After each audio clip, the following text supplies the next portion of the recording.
Hey there, fellow classic comic collectors. As always, I'm Scott Harris King, and today just a quick sort of review, my rambly thoughts about Season 2 of What If. Now, Disney did a cool thing over the Christmas holiday for the, 12 days of Christmas. They did 9 days of What If. They released a new episode of What If every day during the Christmas break, 9 days in a row, so you could get the whole season. It was a lot of fun. My wife and I enjoyed watching them. It gave us something to watch. We always have dinner together and put something on the TV so we can relax and hang out. And a lot of times we're struggling to find something to watch for that space. So it was really nice to have this available. We really enjoyed the first season of What If, even though it was a little sort of uneven. So we were excited to see the second season of What If. So there's going to be some spoilers here. If you don't want to be spoiled for What If, you should immediately watch them all and then just pause the video, watch all 9 episodes, and then continue the video. I definitely don't want you to go away from the video, but just wanted to give that warning. Top level thoughts about the season as a whole is that it was also quite uneven, more uneven than the first season, and in certain ways that were a little bit frustrating. And one thing in particular that I wasn't a huge fan of was that a lot of the jumping off points were really sort of far afield. The idea of the series is we're looking at the MCU and we're like, what if these key moments in the MCU had happened differently? It's just like the What If comic, but for the MCU, right? But a lot of these, like the jumping off points were not obvious, like big inflection points in the movie like you'd expect. They were smaller moments or sometimes no moments at all. Like the first episode was what if Nebula had joined the Nova Corps? And I mean, the lengths they had to go to get to that premise from what happened in the movie to her joining the Nova Corps was a real stretch. Now there's other ones in the season that were much easier to understand, particularly once you watch the episodes. A minor quibble that ties into this bigger quibble is that the episode names did not, in many cases, actually tell you what the what if was. So, for instance, episode 2 is called What If Peter Quill Attacked Earth's Mightiest Heroes?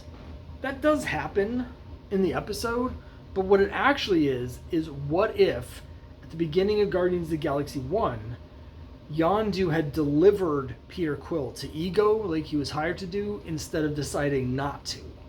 So if you've seen Guardians of the Galaxy 1 and 2, you know that's the big arc for Peter Quill, is that he's the son he's the son of Ego, the living planet, and Ego hires Yondu, sends Yondu to Earth, kidnaps Peter and brings him to Ego so Ego can use him to just conquer the universe, right?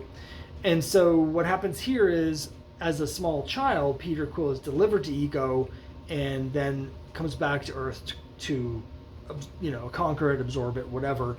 And so because this is happening in the late 80s, they have to form the Avengers in the late 80s with the characters from the MCU that were around at the time. So it was a cool episode, but the expectations, like when it says, what if Peter Quill attacked Earth's Mightiest Heroes,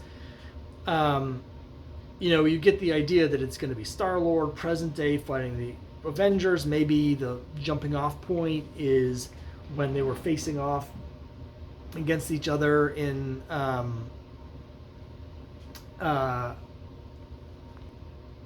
Infinity War. That's not what it is. There's a few other instances of this where the actual sort of inflection point wasn't quite in the description. So there were several times where we started the episode and we thought we were going to be getting one thing and we got something else. There was also sort of an increasing focus on characters from other episodes of What If. So instead of jumping off from the MCU, we were jumping off from other what ifs. So like there was Captain Carter, who was in the first season of What If. The first season of What If, they had an episode, What If Peggy Carter had gotten the super soldier serum instead of Steve Rogers, which was a really great episode. This season we got multiple follow-ups of that because she was in a whole bunch of episodes. We get a direct sequel to that, which was interesting because it was basically extrapolating from there. It was what if Steve Rogers had been captured by the Winter Soldier program instead of Bucky. So it was cool. But then as the season went along, she got brought back a few times and became increasingly sort of self-referential and further away from the regular MCU. And so I was a little disappointed because as much as I love Captain Carter, I wanted to see more of the big moments from the movies that I love, to see, what would have happened if that had gone different. We actually got very few of those. Having said that, the highlight of the season for me was the introduction of an all new character that's not at all in the MCU, and that's Kahori, the Native American character who is introduced. Now, the jumping off point again, there is one from the movies, and that was basically what if the Tesseract, instead of being in Norway for all these centuries, had ended up in North America. So, they didn't really tie that together as well as it could have been done. Like, there's other ways I think it would have been easier to make sense of that, but that was basically the jumping off point. Side note, before I get back to Kahori, one thing that happened in this season is there were certain things that they really harped on that were not the what if inflection points in most cases, but kept cropping up anyway. Like, the destruction of Asgard was part of the story of how the Tesseract ends up in North America, and Asgard being destroyed and Surtur destroying it or showing up was referenced in several episodes, even when it had nothing to do with the episode. Gamora being adopted by Thanos and raised by Thanos was in a whole bunch of these episodes that had nothing to do with Gamora, or only tangentially to do with Gamora. So those two things in particular just kept coming up over and over, and we were really scratching our heads. That, and of course Captain Carter's relationship with Steve Rogers. By the end of the series, my wife was just like screaming at the TV that she was like, if they bring up her romance with Steve Rogers one more time, my wife is just gonna lose it. And so luckily the season ended, but they kept bringing it up over and over and over again. But anyway, the introduction of Kahori, now that was cool. That was something where I felt like they were doing something interesting and original, and I realized that doesn't necessarily jive with my complaints, because I was complaining about them going off script, right? But it was a really excellent episode.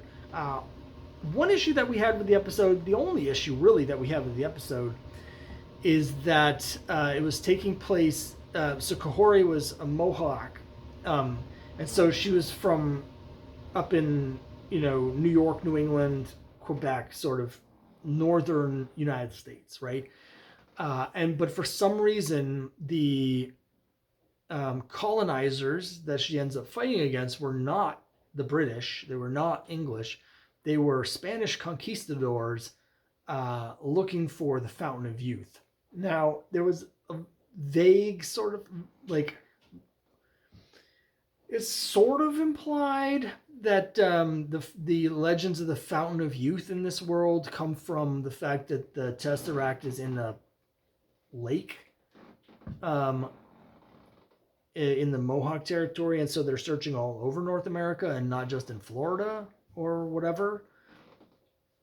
But that was something that really bothered my wife quite a bit, and it bothered me as well, although not quite as much. But my wife is Native American. She's from a tribe in California who was one of the mission tribes there where the Spanish came in, and so the idea of the Spanish being the colonizers is personal.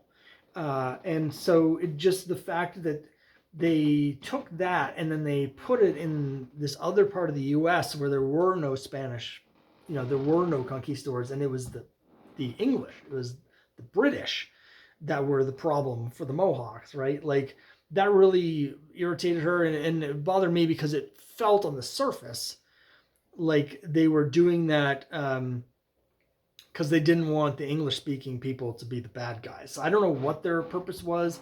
When the episode ended, my first thought was they must be doing that because they're setting up another episode, the 1602 episode, right? But it wasn't. There was no connection between those episodes. So I don't know why they made that choice, but I think it was a bad choice. So that really that left a bit of a sour taste after a great episode. There are other good episodes. The episode where Hela, it says, "What if Hela found the 10 rings?" That's not what the what if was. Yes, she finds the 10 rings, right? But with the labeling, what the episode is actually about is what if Odin had sent Hela to Earth to learn humanity and to learn about herself in the same way that he did with Thor. So in the comics and in the first Thor movie, Thor is egotistical and he's full of himself and he's brash and he's like just being a jerk. So Odin sends him to Earth and makes him mortal so he can learn his lesson. And so this episode is like, basically, why didn't he do that with Hela? Why did he imprison her for all eternity instead of doing something like that? So this is basically, what if Odin had sent Hela to Earth as a mortal just like he did with Thor? And it was a really cool episode where Hela basically eventually becomes a good guy.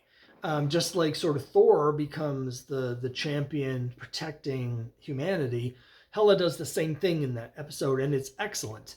Now, again, that episode had some issues that we saw across all of the episodes, which was it was just too short because these episodes were only like 25 minutes or 30 at the most.